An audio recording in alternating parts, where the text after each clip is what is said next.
अस्सलाम वालेकुम एवरीवन। दोस्तों, इसराइल गाजा वॉर को शुरू हुए आज तकरीबन 9 माह का अरसा हो चुका है। ये जंग तब शुरू होती है जब हमास 7 अक्टूबर 2023 को इसराइल के ऊपर अटैक करता है और इस हमले के अंदर 1200 इसराइली मर जाते हैं, कई सैकड़ों हजारों लोग जख्मी होते हैं और एक अंदाजे के मुताबिक 240 लोगों को हमास बंदी भी बना लेता है। इस हमले के जवाब के अंदर इसराइल गाजा के ऊपर जंग का ऐलान करता है और तब से लेकर अब तक कत्लो गारत का बाजार गर्म है। अब आपको भी यही लग रहा होगा कि हमास, जो कि गाजा के अंदर एक गवर्निंग बॉडी है, उसने 7 अक्टूबर 2023 को इसराइल के ऊपर अटैक किया और उस अटैक के हमले के अंदर इसराइल ने गाजा के ऊपर जंग का ऐलान कर दिया और तब से लेके अब तक जंग जारी है। क्योंकि ये वही तस्वीर है कि जिसके एक तरफा पहलू के बारे में ज्यादातर न्यूज चैनल्स बात कर रहे हैं और ज्यादातर यूट्यूबर्स बात कर रहे हैं कि हमास ने हमला किया और हमास के उस टेररिस्ट अटैक के जवाब के अंदर इसराइल ने गाजा के ऊपर जंग का ऐलान कर दिया और तब से लेके अब तक वो जंग जारी है। अब ये सवाल यहाँ पे वाकई ही खड़ा होता है कि क्या इसराइल गाजा वार के पीछे हमास वाकई ही जिम्मेदार है? दोस्तों, इसराइल गाजा कॉन्फ्लिक्ट को समझने के अंदर ये सवाल बहुत ज्यादा अहमियत का हामिल है और इस सवाल के जवाब को समझने के लिए हमें सिचुएशन के थोड़े से कॉन्टेक्स्ट को समझना पड़ेगा। दोस्तों, आज की इस वीडियो में मैं आपसे ऐसे 5 फैक्ट शेयर करूंगा कि जिनको सुनने के बाद आप ये खुद फैसला करने के काबिल हो जाएंगे कि क्या इसराइल गाजा वार के पीछे हमास जिम्मेदार था या इसराइल। हमास जंग चाहता था या इसराइल, इन दोनों में से कौन जालिम है और कौन मजलूम है? तो चलिए बात करते हैं।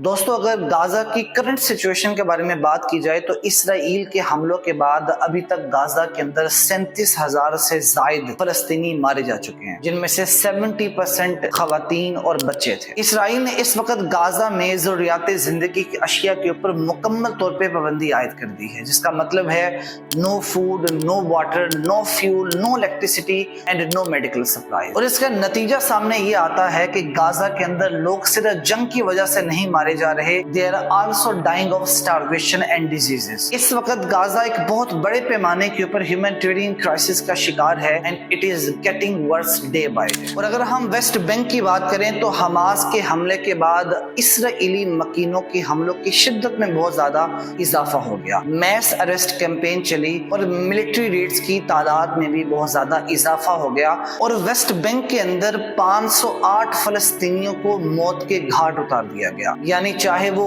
गाजा हो या वेस्ट बैंक, फलस्तीनियों के लिए violence has become a daily routine. So the fact number 1 is violence did not start with the attack from Gaza. अगर आप 7 अक्टूबर 2023 से पहले गाजा की तारीख उठा के देखें, you will realise one thing कि गाजा के अंदर वायलेंस, तशद्दुद, जुल्म सितम ये तो पहले से ही पाया जाता था। हमास के अटैक से पहले सितंबर 2023 के आखिर तक इसराइली फौजियों ने 247 फलस्तीनियों को मौत के घाट उतार डाला, जिसमें से 47 सिर्फ और सिर्फ बच्चे थे। इसके अलावा इसी दौरानिये में इसराइली सेटलर्स ने फलस्तीनियों पर 800 से ज्यादा हमले किए और इन हमलों के अंदर फलस्तीनियों को जानो माल का नुकसान पहुंचाया। 1100 से ज्यादा फलस्तीनियों को जबरन मजबूर किया गया कि वो अपने घरों को छोड़ के वहां से चले जाए। अब अगर ये कहा जाए कि इसराइल और गाजा के दरमियान जंग का आगाज गाजा से होने वाले हमास के हमले की वजह से हुआ, तो फिर तो इस बात की तवक्को करना बनती है कि इस हमले से पहले गाजा के हालात बेहतर होने चाहिए या गाजा के अंदर रहने वाले जो फलस्तीन है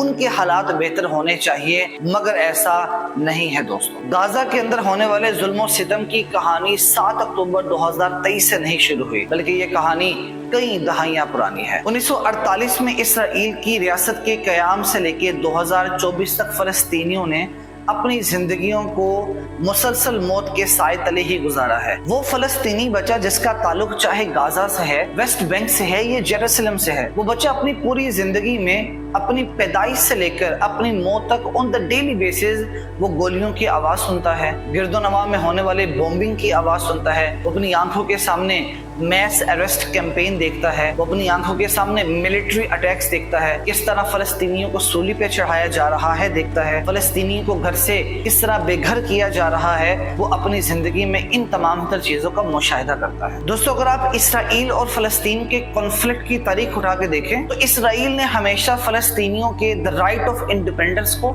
और द राइट ऑफ इक्वलिटी को हमेशा रिजेक्ट किया है और फलस्तीनियों को हमेशा जुल्म और सितम का निशाना बनाने की कोशिश की है। Fact 2, Gaza has been under violent blockade for 16 years। और ये बात मैं नहीं कह रहा, इस रिपोर्ट को देखिए। वर्ल्ड रिपोर्ट 2024 के मुताबिक गाजा 16 सालों से इसराइल की तरफ से आयद करदा ब्लॉकेड का शिकार है, जिसका मतलब ये है कि गाजा के अंदर लोगों को कुछ भी करने की आज़ादी नहीं है। वो आज़ादाना तौर पे सफ़र नहीं कर सकते, वो आज़ादाना तौर पर कारोबार नहीं कर सकते, तिजारत नहीं कर सकते, वो जिंदगी के मामलात को आज़ादाना तौर पर लेके नहीं चल सकते इस ब्लॉकेड या रिस्ट्रिक्शन की वजह से। दोस्तों, एक लम्हे के लिए आप खुद सोचिए, गाजा के जिसकी लंबाई सिर्फ और सिर्फ 41 किलोमीटर है, गाजा के जैसे दुनिया के मोस्ट डेंसली पॉपुलेटेड सिटीज में से एक समझा जाता है, क्योंकि इस छोटे से इलाके के अंदर तकरीबन 23 लाख के करीब लोग रहते हैं। अब जब इस छोटे से इलाके के अंदर भी पाबंदी आयद कर दी जाएगी कि इन लोगों को सफर करने की आज़ादी नहीं, कारोबार करने की आज़ादी नहीं, तिजारत करने की आज़ादी नहीं, वो अपनी जिंदगी के किसी डिसीजन को खुद नहीं ले सकते, तो आप जरा सोच के बताइए कि क्या फलस्तीनियों के लिए ये जिंदगी कहलाएगी? अब गाजा के अंदर इस 23 लाख आबादी में से भी 80% ऐसे लोग हैं जो कि अपने सर्वाइवल के लिए बैनुल अक़वामी मदद पे इन्हिसार करते हैं। गाजा के अंदर 50% से ज्यादा जो लोग हैं वो अनएम्प्लॉयड हैं। गाजा के अंदर तकरीबन 96% ऐसा पानी मिलता है जो कि पीने के काबिल ही नहीं। बात की जाए अगर हॉस्पिटल्स की, तो हॉस्पिटल्स के अंदर जो मेडिसिन की रिक्वायरमेंट है उसका 40% हिस्सा ही अस्पतालों के अंदर दस्तयाब हो पाता है, और जो बिजली है वो पूरे दिन के अंदर कभी आती है और कभी आती ही नहीं। दोस्तों, अगर इसराइल और गाजा की लड़ाई हमास के हमले के बाद ही शुरू हुई होती तो इसराइल को गाजा के ऊपर ब्लॉकेड नाफिज किए हुए 16 साल का अरसा ना हुआ होता। अब इसराइल की गाजा के अंदर इन आयद करदा पाबंदियों की वजह से वो फलस्तीनी जो कि गाजा के अंदर रह रहे हैं उनकी जिंदगियां बहुत ज्यादा मुतासिर हुई हैं। वहाँ के फलस्तीनी जिंदा तो है मगर वो जिंदगी जी नहीं पा रहे। गाजा के अंदर रहने वाले जो फलस्तीनी हैं वो सिर्फ बंदूक की गोली की वजह से नहीं मर रहे, बल्कि वो भूख की वजह से भी मर रहे हैं, क्योंकि वहाँ पे खाने के लिए कुछ नहीं। वो लोग बीमारियों की वजह से भी मर रहे हैं क्योंकि मेडिकल फैसिलिटीज को एक्सेस करने की इजाजत ही नहीं, और माल न्यूट्रिशन की वजह से बच्चों की ग्रोथ नहीं हो पाती। मूवमेंट रिस्ट्रिक्शन की वजह से फैमिलीज आपस में बिछड़ जाती हैं, और इसराइली मिलिट्री इस ब्लॉकेड या रिस्ट्रिक्शन को विद वायलेंस इंप्लीमेंट करती है। यानी गाजा के अंदर ऑन द डेली बेसिस गोलियां बरसाई जाती हैं। रेगुलर इवेंट सुनने को मिलते हैं कि जिसके अंदर गाजा के अंदर बॉम्बिंग की जा रही है। जो मिलिट्री इंकर्जन्स है वो वीकली बेसिस पे की जाती है। दोस्तों, हमास के हमले से बहुत देर पहले यानी 1 जनवरी 2008 से लेकर 19 सितंबर 2023 के दुरानिये को अगर देखा जाए तो इस दुरानिये के अंदर इसराइली फौज ने 5365 फलस्तीनी शहरियों को मौत के घाट उतारा, जिनमें से 1206 सिर्फ और सिर्फ बच्चे थे। इसराइल की तरफ से गाजा पे किए जाने वाले कई हमलों के बाद ये वादा किया गया कि अब इसराइल की तरफ से गाजा के ऊपर से रिस्ट्रिक्शन उठा ली जाएगी, मगर अफसोस कि अभी तक उन वादों में से किसी एक वादे को भी अमली जामा नहीं पहनाया जा सका। Fact 3, under international law both फलस्तीन and Israel have right to use violence. जी हाँ, इंटरनेशनल ह्यूमैनिटेरियन लॉ ये बात कहता है कि वो लोग कि जिसके मुल्क या शहर को कोई फॉरेन मिलिट्री ऑक्युपाई करने की कोशिश करे, यानी कि उनके मुल्क पर कब्जा हासिल करने की कोशिश करे, तो they have right to use violence against it. अब लैंड कंट्रोल के अंदर ये कानून इसराइल और फलस्तीन दोनों को ये राइट देता है that they both can use violence. लेकिन जहां पे ये कानून वायलेंस यूज करने का राइट देता है, वहीं पे ये कानून ये फॉरबिड भी करता है कि इन अटैक्स के अंदर सिविलियंस को इन्वॉल्व ना किया जाए, बच्चों को इन्वॉल्व ना किया जाए या औरतों को इन्वॉल्व ना किया जाए। इसराइल कानून के इस हिस्से को तो मानता है that I have right to use violence, और वो वायलेंस को गाजा के अंदर एक बड़े पैमाने पे इस्तेमाल भी करता है, मगर वो कानून के इस हिस्से को निगेट कर जाता है कि इस वायलेंस के अंदर सिविलियंस को शामिल नहीं करना।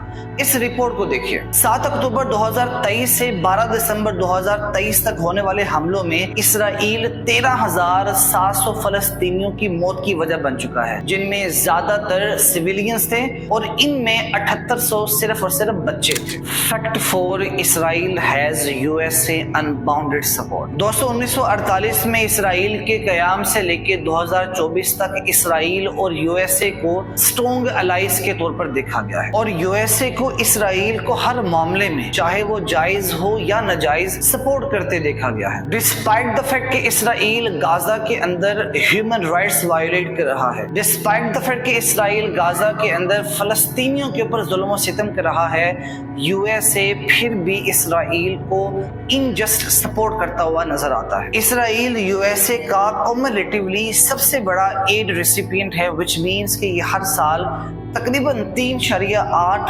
बिलियन डॉलर एड रिसीव करता है यूएसए से। और एक रिपोर्ट के मुताबिक 7 अक्टूबर 2023 के बाद अब तक इसराइल को यूएसए की तरफ से 12.5 बिलियन एड रिसीव हो चुकी है। दोस्तों I think in order to end violence USA को अपनी अनबाउंडेड, अनक्रिटिकल और अनक्वेश्चन सपोर्ट इसराइल को बंद करनी पड़ेगी। Number 5, Israel has never wanted a solution. दोस्तों इसराइल और फलस्तीन का ये जो कॉन्फ्लिक्ट है ये 7 अक्टूबर 2023 को शुरू नहीं हुआ, ये कोई सन 2000 में शुरू नहीं हुआ, ये 1948 जब इसराइल वजूद में आया तब शुरू नहीं हुआ, बल्कि अरब और ज्यूइश का ये जो कॉन्फ्लिक्ट है ये वर्ल्ड वॉर 1 के पास से चल पा रहा है। यानी इस कॉन्फ्लिक्ट को इस वक्त 100 साल से भी ज्यादा हो चुके हो गए। और अगर एक लड़ाई 100 सालों में भी खत्म नहीं होती तो इसका मतलब यह है कि उस लड़ाई को खत्म करने की कोशिश ही नहीं की जा रही। क्रिटिक्स इस बात को मानते हैं और कहते हैं कि जब भी इसराइल और फलस्तीन के कॉन्फ्लिक्ट के सोल्यूशन के बारे में बात की गई, जब भी पीस अकॉर्ड्स के बारे में बात की गई, जब भी अमन के बारे में बात की गई, तो ऐसे सिचुएशन के अंदर इसराइल को डेलिबरेटली रेजिस्ट करते हुए पाया गया। मिसाल के तौर पे आप ओस्लो 1 अकॉर्ड 1993 देख लें, ओस्लो 2 अकॉर्ड 1995 देख लें। Now these accords were a last hope for piece, मगर इनका क्या बना? इनको सबसे ज्यादा रेजिस्टेंस कहां से मिली? इसराइल की तरफ से। ह्यूमन राइट वॉच और एमनेस्टी इंटरनेशनल की रिपोर्ट के मुताबिक इसराइल ने इस वक्त जिस चीज को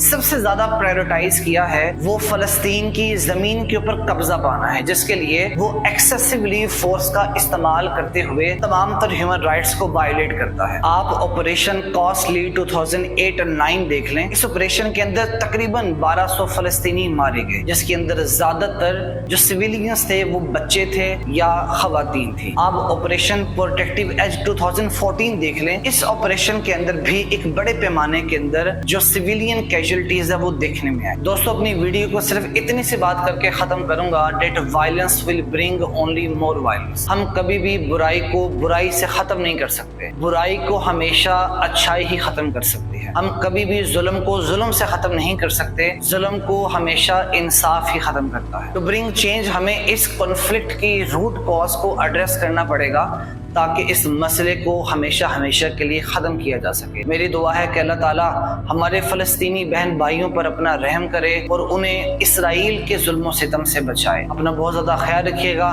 मेरी मुलाकात होगी आपसे अब अगली वीडियो में। अल्लाह हाफिज़।